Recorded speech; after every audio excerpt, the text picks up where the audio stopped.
Hi folks, it's Dr. Rowe here. Hope you're well. Today I want to talk about effective communication techniques. It really comes under the heading of communication techniques or effective communication. And it's a question that comes up a lot from people is, well, can you give me some effective communication techniques that I can implement quickly? That is a $64 million question, and it also depends on the nature of the presentation you're giving. Is it a meeting you're going into? Are you talking to an audience? Are you talking to camera? Are you doing something live on Facebook, social media? Are you going into an intimate meeting? There's so many different approaches to this. So what I thought I'd do is give you a reminder if you haven't seen it before, but also help you understand what the Communicating with Impact system really offers you an overall tool that gives you different techniques to be effective with your communication. Now, if I give it to you now in one big picture, I'm hoping that as you look at this, you might go, okay, there's an area I can work on, or there's another area, or actually, if I just do this and this in my next meeting, this will make such a big difference. So let me give you an overview, and hopefully in doing that, you'll get an understanding of some great tools for effective communication, and particularly in this case, effective communication techniques. So the first thing is this. Anytime you go into a meeting, anytime you're going to be presenting to an audience, whether it's like this on a slide presentation or to camera, or you're going into a group environment where you're speaking to an audience, it might be an intimate conversation you have with somebody, possibly a business partner that you need to deal with an issue, or it could be on a more personal level, or it could be family, or it could be with parents. It really doesn't matter. The system is still the same. These effective communication techniques work. And there's three major elements to the system that I teach people. And the first one is you have to be aware of you, the person that's delivering. So make sure you have strategies and techniques in place that enable you to manage how you are communicating, you as in the person that's actually delivering the message. I'll come to this in just a moment. The next major area is them, the person that you're communicating with, or the people that you're communicating with.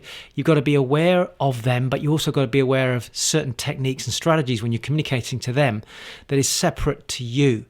And this is where I think people go wrong. They get so self-obsessed. And this is not a criticism, it's an observation, because I was the same when I started, which is, have I got this right? Have I got this? How do I look? How do I sound? Am I coming across in a clear way? And so I'm so focused on me, and I was when I started talking and communicating with people, that I hadn't even thought about the other person and how they're absorbing and listening to what I'm saying. So you, them, the person you're communicating with, we'll come to this in just a minute, and then the environment in which you're communicating. Are you doing it online? Are you doing it in a meeting? Are you doing it in a seminar room? Are you having the meeting in a cafe? The environment in which you communicate to people can sometimes have a dramatic impact on the message you're trying to get across, because they become distracted or something puts them off and they don't get what you're trying to say. So that's the first central theme. The three key areas are you, them, and the environment. Now, attached to these, and it does tend to follow this sequence, by the way, so we start at preparation, is what I call the second level. And there are, as you can see, 1, 2, 3, 4, 5, 6, 7, 8 of these. Now, if you can start to master these areas, it's a game changer, because remember, we're talking about effective communication techniques. So inside of you, how is your preparation? How's it been going? Have you been preparing effectively to make sure that the communication that you have with the person or the people you're talking to is actually ready and you're not just winging it? That's really important, okay? Now, I could take you to the outside rim of this and say, oh, by the way, inside of preparation, there's outcome, there's message, and there's timing, and there's practice. And that's a video for another day, and certainly when I'm running my online events, we spend 3 days going through this. So look out for other stuff that I've done here on social media that's free, that starts to touch on these. But let's go back to the main areas, okay? So preparation, really important. Then you start to look at you, the state management. Remember, we're talking about effective communication techniques. How is your mindset? How are you feeling? How's the self-talk? How's the physiology? So in order to have an effective communication technique in place, you need to make sure that your physiology is strong. If you're slumping, if you're nervous, if you're twitching, if your legs are moving, if your eye contact is not fully there at the right time, all these things lead to less effective communication with the other person or the people that you're talking to. Then we talk about the actual communication itself. So how engaging are you? Have you engaged them early? Have you grabbed their attention? Have you thought about the archetypes that you're using for communication? There's 4 communication archetypes that I teach people, because if you're in the wrong archetype, you might actually not be getting your message across, and you're not engaging with them, and you're not creating an effective communication. So these are 3 major areas that you got to look at on a personal level when you communicate. So think about this the next time you go into a meeting, even if you're just wondering, all right, have I got my preparation right? Or maybe your preparation's right, but you realize your mental state is still a little bit jittery and you're all over the place. So be mindful of that. Now, once we're communicating with the other person or the people we're talking to, then we now need to consider these 3 things: the connection, the impact, and the influence. You cannot influence somebody unless you've connected with them, and you can't often connect and then just jump straight to influencing. Sometimes you've got to connect with them first, get them leaning in. I like this person. Oh, I relate to this person. They feel really authentic to me. And then you get the impact. The impact is where you grab their attention. You wow them. For example, if you've got the right knowledge about what you're talking about, sometimes presenting just two or three key facts about something, people go, oh my God, I love this. This is really got my attention now, and they're leaning forward, and you've created some impact, at which point they're ready to receive something else, and that's when you can influence them, and you move into the influence stage of your communication with them, which is maybe using sales techniques, possibly using some social proof, some other techniques you can use to swing them over the line, and that in itself is a whole skill set.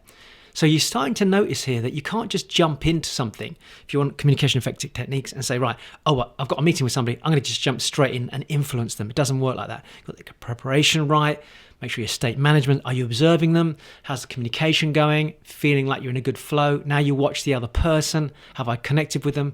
Have I created enough impact before I now can influence them?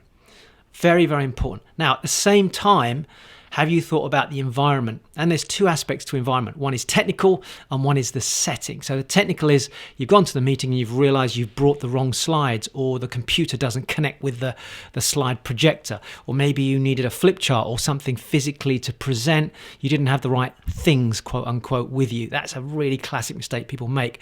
Equally, within the environment, what about the setting? Is it too noisy? Is it too cold? Is there too many distractions? There's a whole bunch of things with regards to setting that how many times have you heard people go, I went to this meeting, but it was just too noisy, and I noticed the other person was distracted, and then you lost the impact. So the point I'm trying to make here is that there's no one single combination to this. It's a combination of different elements that work together in harmony to create that effective communication techniques that we've been talking about. So have a think about that the next time you go into a meeting or a presentation. Don't be overwhelmed by this. Just pick one of those middle radials to start with and say, right, let me work on connection. Let me work on state management. Let me work on communication.